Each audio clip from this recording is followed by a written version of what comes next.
자, 안녕하세요. 자, 기존의 영상에서 남미 나라 중에서 베네수엘라, 콜롬비아, 볼리비아 이 나라에서 좀 이슈가 되고 있는 부분들에 대해서 좀 더 깊게 들어가서 살펴봤는데, 오늘은 남미의 한 나라가, 우리나라가 1997년도에 IMF를 겪고 많은 그 어려움을 다 견뎌내고 이겨냈죠. 그런데 오늘은 남미의 한 나라가 저희 한국하고 똑같이 IMF를 겪으면서 지금 엄청 혼돈의 상황에 있어요. 그래서 그 나라에 가서 좀 더 깊이 있게 원인과 어떤 일들이 벌어지고 있는지 한번 같이 얘기해 보시죠. 우리나라가 1997년도 같이 IMF를 겪으면서 엄청 지금 진통을 겪고 있는 나라가 바로 에콰도르예요. 자, 여기 지도에 보시다시피 위치는 콜롬비아하고 붙어 있고, 그 나라의 1인당 GNP는 인당 약 6,200불, 콜롬비아가 약 한 6,500불, 7,000불 왔다 갔다 하니까 조금 더 밑에 나라겠죠. 그리고 참고로 우리나라는 약 지금 한 35,000불 정도 1인당 GNP가 돼 있죠. 그 면적은 우리나라 남한의 약 한 3배, 한 28만 평방미터 정도 되고요. 수도는 키토고, 가장 큰 도시는 그 과야킬이라는 도시가 가장 산업도시로서 가장 큰 도시이죠. 우리나라에는 뭐 그렇게 잘 알려지지 않은 나라 중에 하나예요.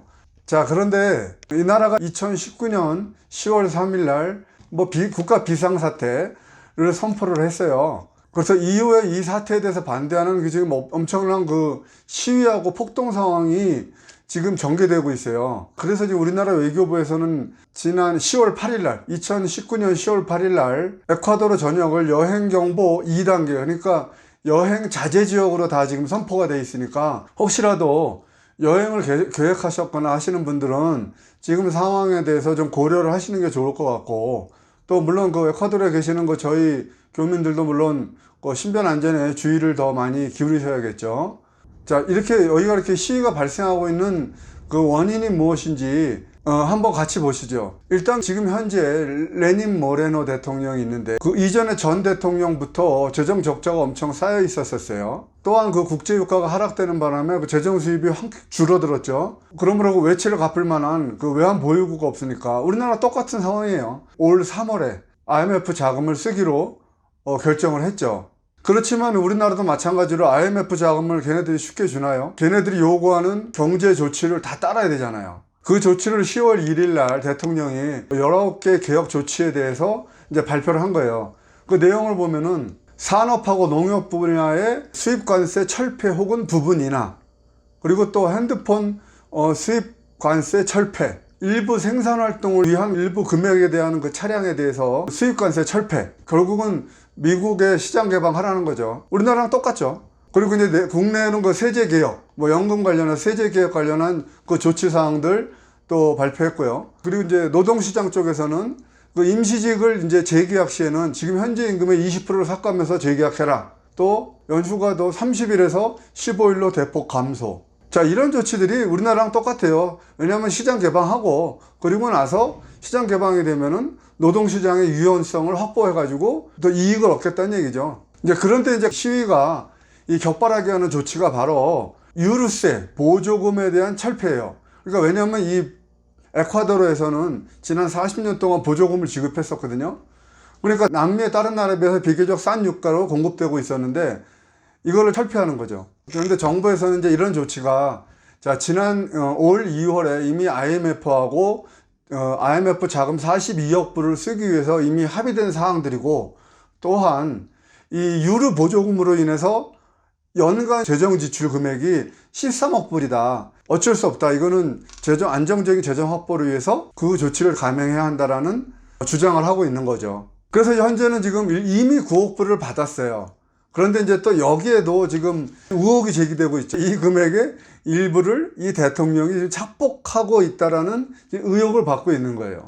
그런데 여기다가 지금 현재 그 남미 국가에서는 그 오페크 회원 그 14개 국가 중에서 베네수엘라하고 에콰도르 2개의 나라가 지금 그 오페크 회원인데, 자기들은 이제 안정적인 재정 확보를 위해서 2020년을 기해서 자기들이 탈퇴하겠다. 그리고 이제 자기는 유류 생산 더해서 달러를 확보하겠다라고 지금 발표한 상황이에요. 그만큼 그 모든 상황이 지금 어려운 상황이 돼 있죠, 지금. 자, 이런 조치들로 해서 디젤 같은 경우는 기존에 그 갤런당 1.03불에 지금 공급되고 있었는데 지금 현재는 2.3불이 됐어요. 그러니까 뭐 거의 한 30%가 뛰어버리게 된 거고, 그리고 또 가솔린의 경우는 1.85불에서 지금 현재 2.4불로 올라갔어요. 그러니까 뭐 엄청 뛰어버린 거죠. 보통 이런 유류가 이 가격이 떠버리게 되면은 모든 공산품도 가격도 당연히 뛸 것이고, 또 일반 가장 또 직격탄을 맞는 거는 일반 대중요금 당연히 확 뛸 것이고, 가장 이게 이 일반 서민하고 가장 밀접한 관계가 가지고 있는 거기 때문에 지금 데모가 그래서 지금 수도인 키토 쪽으로 다 몰려와서 엄청난 데모를 지금 하고 있는 상황이에요. 이렇듯이 지금 1일날 발표했는데 2일날 바로 그 노동자 연합 쪽에 그 원주민 연맹이라고 있어요. 이쪽 에콰도르 원주민 연맹이 있는데 그것도 굉장히 파워가 센 그 연맹이거든요. 거기.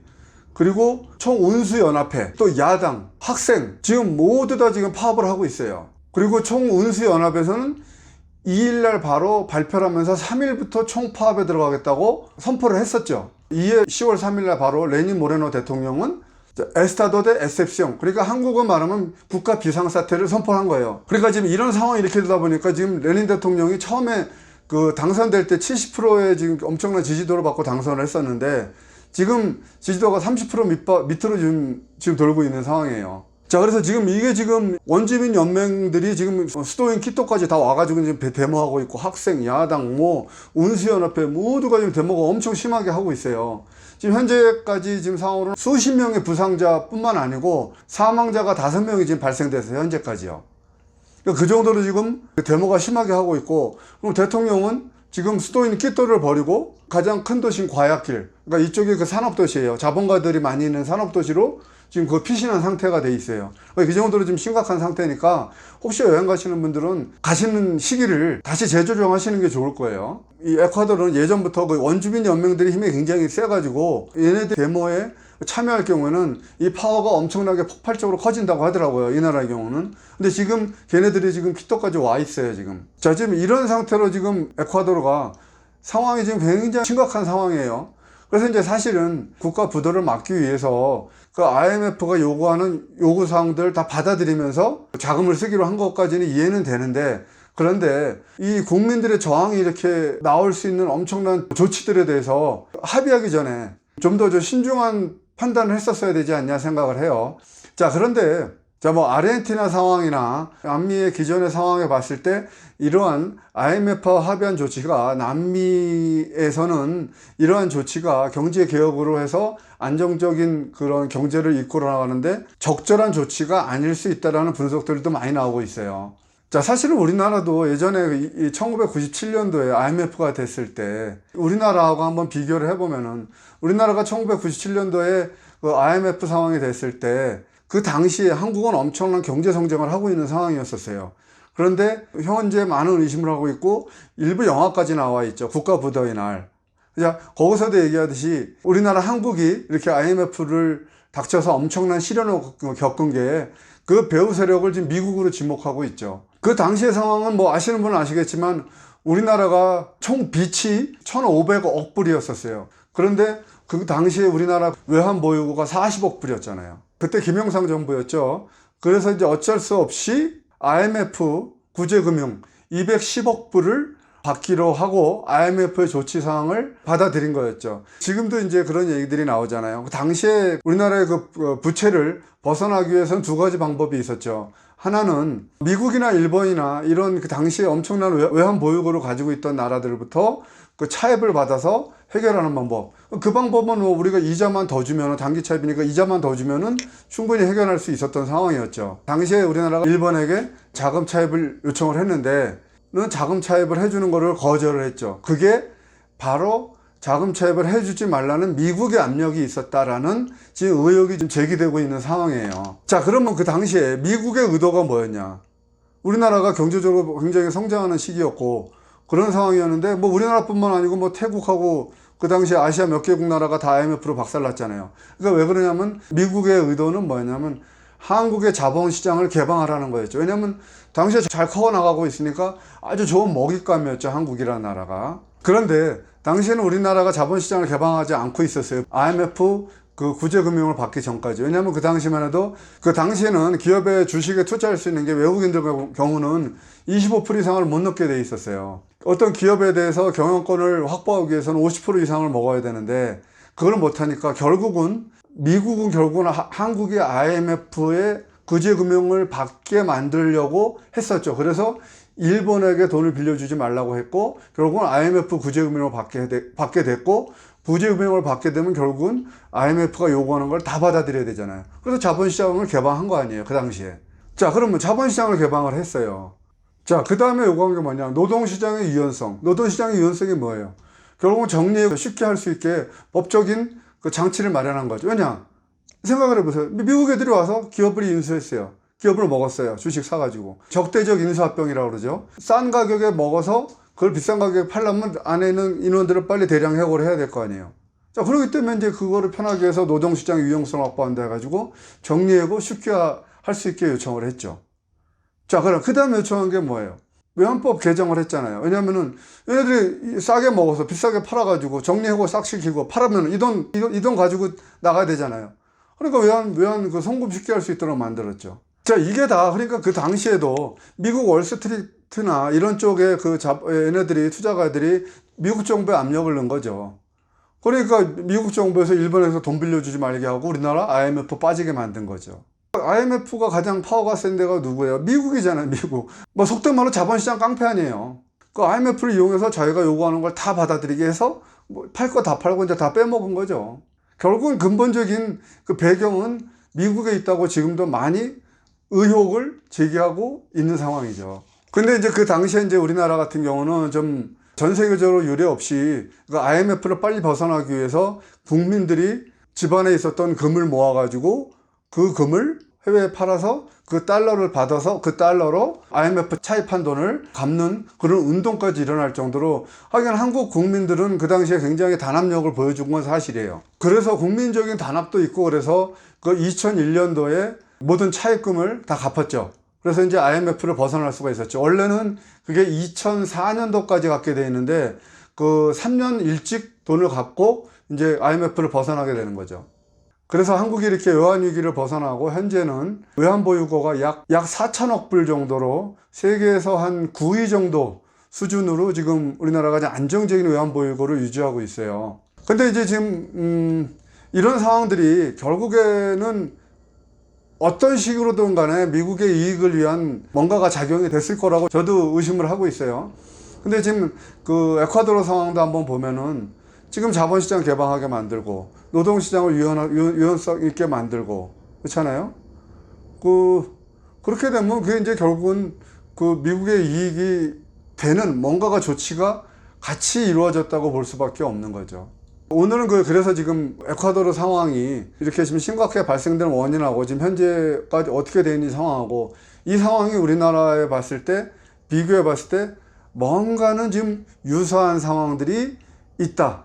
그 배경에는 미국의 영향력이 작용을 많이 했을 거라는 합리적인 의심을 할 수밖에 없겠죠.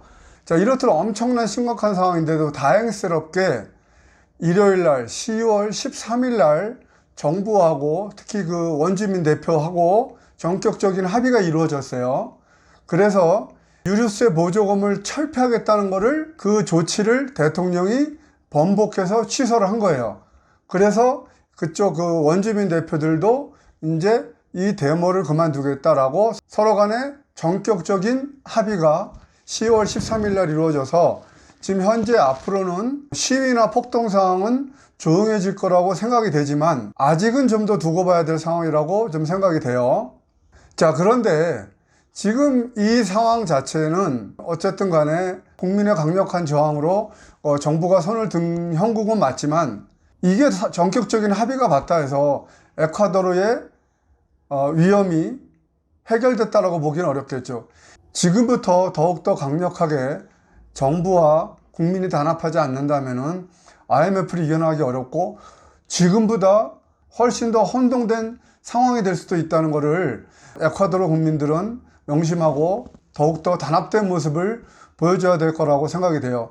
한국의 경우도 마찬가지로 그렇게 엄청난 IMF 시련이 있었지만은 국민 전체가 단합해서 IMF를 빨리 극복하였듯이 에콰도르도 정부와 국민이 단합해서 빠른 시일 안에 IMF 통제하에서 벗어나기를 바랍니다. 이게 끝이 아니고 힘든 일은 지금부터 시작한다는 생각을 하셔야 될 거라고 생각해요. 자, 지금부터가 에콰도르 국민들의 단합을 보여줘야 할 때라고 생각이 돼요. 화이팅 하시고 빠른 시일 안에 IMF를 벗어나길 기원합니다. 자, 안녕히 계십시오.